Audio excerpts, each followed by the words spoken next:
কলার থোর বা কলার আটা আমরা যে নামেই চিনি না কেন এটা কিন্তু খেতে অসাধারণ।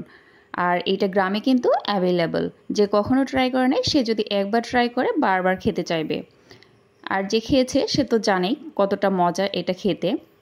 সুপ্রিয় দর্শক, আসসালামু আলাইকুম। আমি সাথী সিম্পল কুকের পক্ষ থেকে আপনাদের সবাইকে স্বাগত। তো কলা গাছ থেকে যখন কলাটা নামিয়ে নেওয়া হয় তখন গাছটা কিন্তু কেটে ফেলা হয়। আর গাছের একদম ভেতরের অংশটা এটা হচ্ছে কলার থোর অংশটা থেকে এটা বের করা হয় আর কি। ভেতরের অংশটা খুলে একদম এর উপরের যে বাকল অংশটা থাকে পুরোটাই ফেলে দিতে হয়, আর মাঝের একদম শক্ত অংশটা নিতে হয়।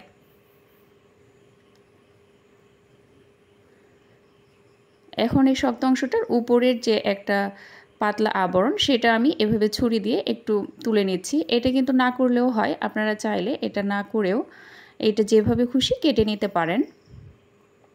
তো আমি উপরের একটু পাতলা অংশটা এর স্কিনটা আমি ফেলে দিচ্ছি। আর এটা কিন্তু প্রচুর আঁশযুক্ত, তো এভাবে করে কেটে একবার করে এরকম আঙুলে একটু আঁশটা ছাড়িয়ে নিতে হয়, তা না হলে কিন্তু একদম মনে হবে যে আঁশ হয়ে আছে। তো প্রত্যেকবারই কিন্তু এইভাবে করে ছাড়িয়ে নিতে হবে, আর চেষ্টা করতে হবে যতটা পাতলা করে এটা কাটা যায়। এটা কিন্তু অনেকটাই একটু শক্ত টাইপের, তবে রান্না করলে কিন্তু আর ওরকম শক্ত থাকে না, খেতে অনেক সুস্বাদু হয়। তো চেষ্টা করবেন বটি দিয়ে কিংবা নাইফ দিয়ে যেভাবেই হোক না কেন খুব পাতলা করে কেটে নিতে। এই যে দেখেন, একবার কেটে নেওয়ার পর কিন্তু আঙুলে এরকম আঁশ লেগে থাকে। তো আঁশটাকে ফেলে দিয়ে এইভাবে করে আমি এগুলো আরও কুচি করে নিচ্ছি। প্রথমে পাতলা স্লাইস করে নিয়েছি, তারপরে এগুলোকে কুচি করে নিচ্ছি। আমার কাছে যেটা মনে হয় যে কুচি করলে এটার টেস্টটা অন্যরকম হয়। তবে ঝোল যখন করা হয়, মানে একটু ঝোল রাখা হবে, তখন কিন্তু একটু মানে মাঝখান থেকে 4টা অংশে ভাগ করে নিলে হয়।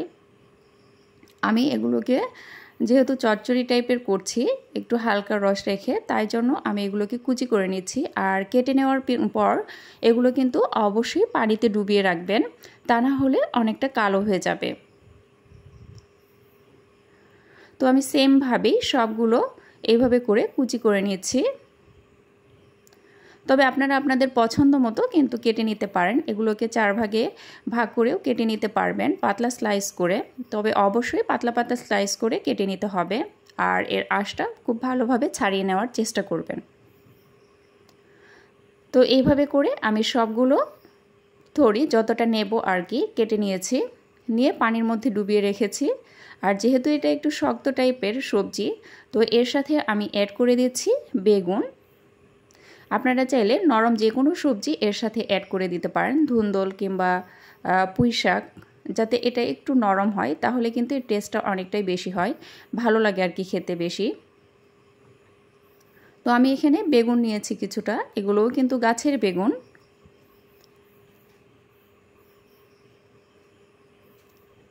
তো বেগুনগুলোকেও আমি এইভাবে একটু কুচি করে নেওয়ারই চেষ্টা করেছি। যেহেতু থোরটাও আমি কুচি করে নিয়েছি অনেকটা, তাই বেগুনটাও এভাবে করে কেটে নিচ্ছি। আমি বেশ কিছুটা বেগুন এভাবে কেটে নিয়েছি। এখন আমি এই সবজিটাকে 2 থেকে 3 বার পরিষ্কার পানি দিয়ে খুব ভালোভাবে ধুয়ে নেব। আর এ পর্যায়ে একটা কথা বলছি, যারা আমার ভিডিওটা দেখছেন তারা অবশ্যই একটা লাইক দেবেন। যদি ভালো লাগে ফ্রেন্ডস ফ্যামিলির সাথে শেয়ার করবেন। আর চ্যানেলে নতুন হয়ে থাকলে অবশ্যই চ্যানেলটিকে সাবস্ক্রাইব করে আমাকে সাপোর্ট করার জন্য পাশে থাকবেন। আর পাশে থাকা বেল আইকনটিকে অবশ্যই প্রেস করে রাখবেন, যাতে করে যে কোনো নতুন ভিডিও আপলোড করা মাত্র এর নোটিফিকেশান আপনার ফোনে পৌঁছে যায়। আর এখানে আমি নিয়েছি পাঙ্গাস মাছ 4 পিস নিয়েছি।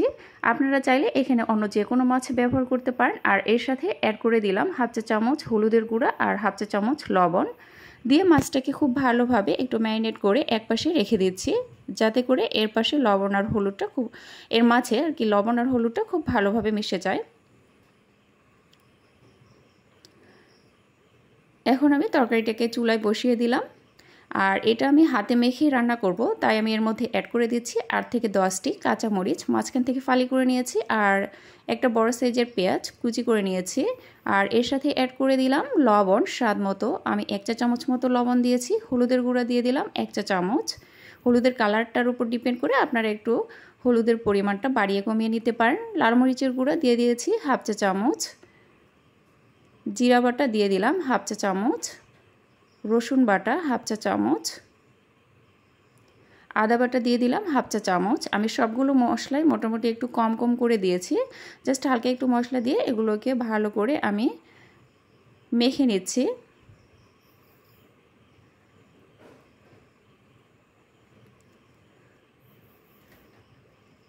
ভালোভাবে মেখে নেওয়া হয়ে গেলে এর সাথে অ্যাড করে দিচ্ছি সরিষার তেল 1 টেবিল চামচ মতো, আর সেই সাথে অ্যাড করে দিচ্ছি সয়াবিন তেল 1 টেবিল চামচ মতো। আমি 2 ধরনের তেলই দিয়েছি। আমার কাছে মনে হয় যে এই তরকারিটা এভাবে করে রান্না করলে একটু বেশি ভালো লাগে। তো তেল দেওয়ার পর আরও একটু আলতোভাবে আমি মাখিয়ে নিলাম। এখন অ্যাড করে দিচ্ছি পানি, নর্মাল টেম্পারেচারের পানি আমি বেশ কিছুটা দিয়ে দিচ্ছি। যেহেতু বললামই এই সবজিটা একটু শক্ত টাইপের, তাই একটু পানিটা একটু বেশি দিলাম। তবে অল্প পানি দিলেও কিন্তু এটা খুব ভালোভাবেই সেদ্ধ হয়ে যায়। একটু আস্তে করে জাল দিয়ে এটাকে রান্না করে নিতে হয়। তো পানিটা দিয়ে আমি চুলায় বসিয়ে দিয়েছি আর চুলাটা অন করে দিয়েছি। বলক আসা পর্যন্ত হাই হিটে এটাকে জাল করে নেব। আর এই ফাঁকে আমি এই পাশে মাছটা ভেজে নিচ্ছি। চুলায় একটি প্যান বসিয়ে প্যানটা খুব ভালোভাবে গরম হয়ে এলে এতে দিয়ে দিয়েছি সয়াবিন তেল। তেলটা গরম হয়ে এলে এতে দিয়ে দিচ্ছি আগে থেকে ম্যারিনেট করে রাখা সেই মাছের পিসগুলো। মাছটা দিয়ে চুলার আঁচটাকে মিডিয়ামে রেখে আমি মাছগুলো ভেজে নিচ্ছি। খুব বেশি সময় ধরে ভেজে নেব না, হালকা একটু ভেজে নিচ্ছি।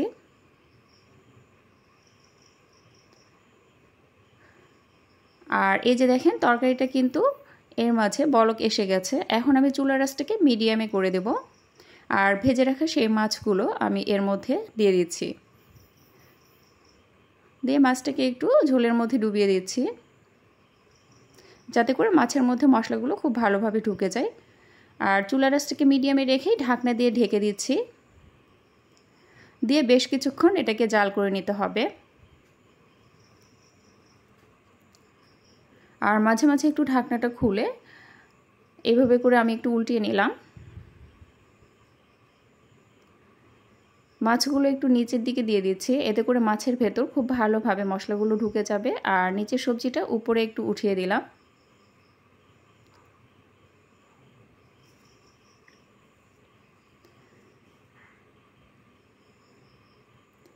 এভাবে করে চুলার আঁচটাকে মিডিয়ামে রেখে আমি আরও কিছুক্ষণ এটাকে জাল করে নেব। এখন ঢাকনা দিয়ে ঢেকে দিলাম যতক্ষণ না পানিটা একদম নিচে চলে যায়। এই যে দেখেন পানিটা কিন্তু অনেকটা নিচে চলে গেছে। আমার তরকারিও কিন্তু মোটামুটি হয়ে গেছে।